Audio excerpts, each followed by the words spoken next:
Oferecimento: Grupo Creluz e Sicredi.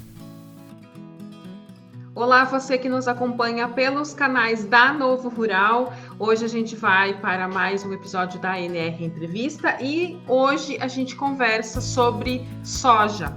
A Embrapa Soja de Londrina, no Paraná, atualizou um levantamento apontando aí que uma das causas de quebras de safra dos últimos anos tem sido a falta de água. E sobre isso a gente vai conversar com o pesquisador José Renato Bolsas Farias, que é da Embrapa Soja, que coordenou esse estudo, que vai trazer aí luz a alguns temas relacionados a isso.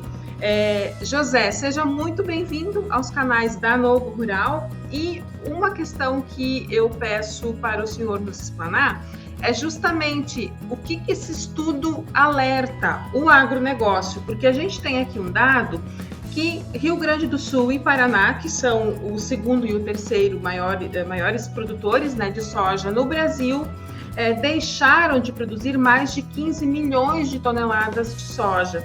É um número bastante representativo, porque isso representa um prejuízo econômico na ordem de 8 bilhões de dólares. Então, são números expressivos. O que fica de alerta para produtores, para pesquisadores, para assistência técnica? Seja bem-vindo. Buenas, eu que agradeço o convite, a oportunidade de estar aqui, mostrando parte do nosso trabalho e nos referindo principalmente a uma grande preocupação nossa. Não de hoje, já de algum tempo, isso tem nos preocupado bastante, a quebra de safras decorrente a problemas climáticos. Não é um problema novo, não é um problema recente, mas a gente tem observado que ele tem se acentuado a cada safra e se tornado mais frequente. Ou seja, de fato, esses cenários de catástrofes, como secas, chuvas excessivas, torrenciais, têm se tornado mais frequentes e de forma mais intensa. E é bem o que você falou. Os dois estados, Rio Grande do Sul e Paraná, que oscilam ali, uma vez um é segundo, outra vez outro é terceiro e vice-versa, produtor nacional de soja, tem sido consideravelmente afetado com essas perdas, com esse problema de deficiência hídrica. Rio Grande do Sul perdendo em algumas safras, quando o Rio Grande do Sul não perde, perde o Paraná. E se a gente considerar só as últimas 3 safras, de fato foi isso aí que você falou. A gente observou, a gente estima uma perda superior a 15 milhões de toneladas. Considerando o preço médio hoje da tonelada da soja, isso dá 7,5, 7, 8 bilhões de dólares. Ou seja, o produtor gastou, o produtor investiu, mas ele deixou de colocar o dinheiro no bolso com a venda do grão que ele não colheu. Então isso preocupa bastante no momento em que os custos de produção, a sustentabilidade do sistema, tanto pelos aspectos produtivo, econômico e social, cada vez mais é exigido. Então isso preocupa muito a gente em encontrar e propor alternativas para, de repente, amenizar um pouco esse impacto e preparar o sistema produtivo, preparar o produtor para eventos que com certeza vão ser cada vez mais frequentes e mais intensos. Então essa é a nossa preocupação, é isso que a gente procura alertar. Tá certo. José, na agricultura a gente sabe que muita coisa funciona mais a longo prazo, né? A gente vai trabalhando resultados para realmente, ou manejos para ter resultados lá na frente. Mas quer dizer, mesmo assim, o que o produtor ou o que o setor pode olhar num curto e médio prazo que pode influenciar uma melhoria em relação a essa falta de chuva ou falta de água aí para o setor de forma geral? De fato, bem colocado por você. As grandes ações, os grandes efeitos, a gente vai conseguir a longo prazo. Então, nunca é tarde para se começar. O quanto antes a gente começar, melhor. A curto prazo, o que o produtor pode fazer? Diminuir as chances da sua lavoura ser afetada por um problema de deficiência hídrica. A soja, como qualquer outra cultura, como milho, outras culturas, tem um período mais crítico, mais sensível à falta d'água. Então, o que a gente tem observado? Que às vezes uma mesma região, uma grande região, todos os produtores inseridos naquela região plantam uma mesma cultivar de um mesmo ciclo, numa mesma data de plantio, uma mesma data de semeadura. Se por acaso ocorre uma falta de água numa fase mais crítica, não só o produtor, mas toda a região é afetada. Isso com grandes prejuízos econômicos para o produtor, econômicos para a região, social, porque aumenta o desemprego, e a região toda fica, digamos assim, extremamente vulnerável, tanto social quanto economicamente. Então, o que a gente poderia fazer a curto prazo?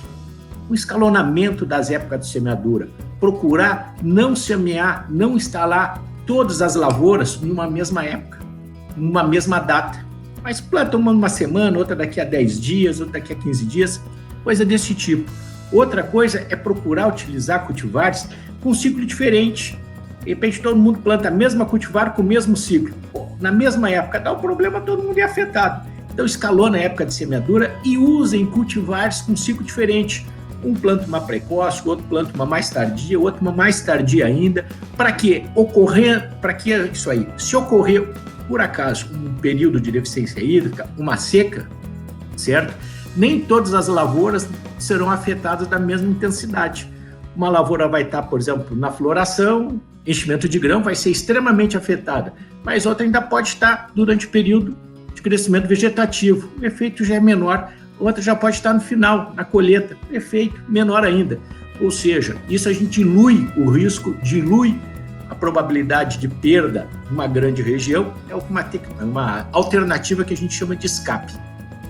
De forma que o produtor, o sistema produtivo, a região consiga escapar um pouco, diminuir um pouco esses impactos da seca. Tá certo. Em uma medida a curto prazo. Claro, você vê agora, durante a instalação da lavoura. Exato, porque inclusive os produtores estão num trabalho intenso de semeadura, não é? Mas é importante lembrar também, né, José, a gente viu no material bastante completo disponibilizado pela Embrapa em relação a esse levantamento, naturalmente o resgate de manejos bastante até conhecidos do produtor, como a agricultura conservacionista, né, alguns aspectos assim. Então, que outros elementos, talvez já manejados por muitos, mas que a gente vai precisar intensificar aí nos próximos anos?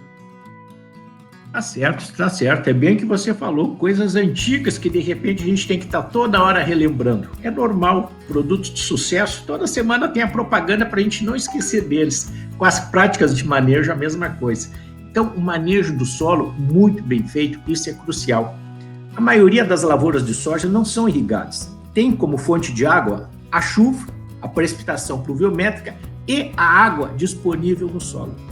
Essa água disponível no solo é uma fonte mensurável de água para a cultura. Então, se a gente aumentar a capacidade de armazenamento, a capacidade de disponibilidade de água desse solo, a gente vai estar permitindo que a planta suporte melhor curtos períodos de deficiência hídrica, certo? Então, o que a gente pode fazer? Plantio direto muito bem consolidado, muito bem feito. Plantio direto associado à diversificação de culturas. Utilizar culturas com diferentes sistemas articulares, com diferentes potenciais de raiz para romper camadas compactadas, para formar capilares no solo. Esses capilares são importantes, vão fazer com que o solo funcione como se fosse uma esponja, absorvendo melhor água e distribuindo água tanto verticalmente quanto lateralmente. Hoje, por exemplo, a gente não está falando mais em capacidade de armazenamento de água no solo. Não deixou de ser importante, é muito importante o armazenamento, mas hoje a gente fala muito em capacidade de recarga do perfil do solo. Ou seja, a recarga de água é fundamental. A água que chove tem que rapidamente, no maior volume possível, infiltrar dentro desse solo. Infiltrando nesse solo, estando nesse solo, ter capilares, ter poros, uma porosidade, uma continuidade dos poros que permita movimentos ascendentes laterais dessa água disponível, para favorecer, para viabilizar, para suprir água à cultura nesses momentos de dificuldades. Então, práticas de manejo que buscam uma melhor capacidade de recarga de água do solo são fundamentais, como plantio direto, diversificação de culturas, cultivo mínimo, enfim, todas essas práticas que o produtor conhece, mas às vezes ele deixa de investir, muitas vezes por não ter um retorno imediato, mas como você falou, o retorno a longo prazo, sem dúvida, virá, com toda certeza, e irá ajudar o produtor a superar esses períodos problemáticos. Tá certo.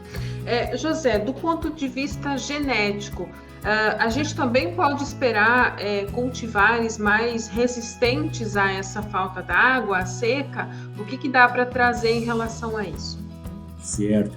Não, hoje as equipes de melhoramento, não só da Embrapa, mas de quase todos os obtentores, têm isso como um grande problema. Dada a frequência que esse problema vem ocorrendo e as perdas significativas que a gente está observando, todos se preocupam com isso. A Embrapa, desde a década de 90, vem desenvolvendo, vem trabalhando, buscando maior tolerância da sua genética a essas condições mais adversas, falta de água e altas temperaturas.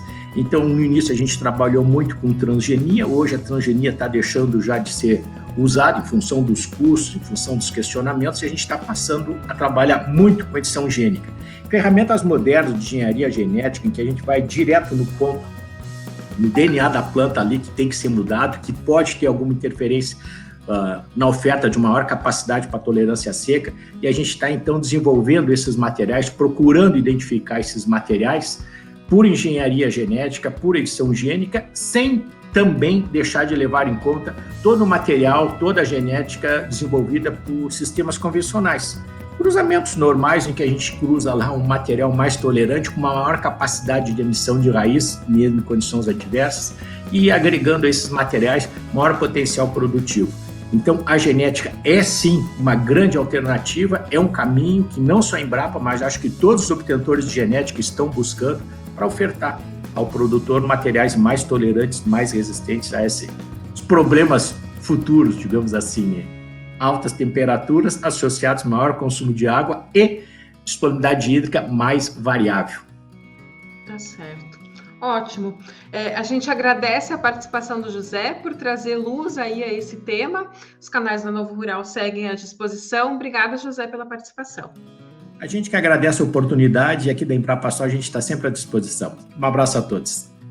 Se inscreva em nossos canais digitais, no Facebook Novo Rural, no Instagram, @Novo Rural, no YouTube Novo Rural e siga conosco também em www.novorural.com.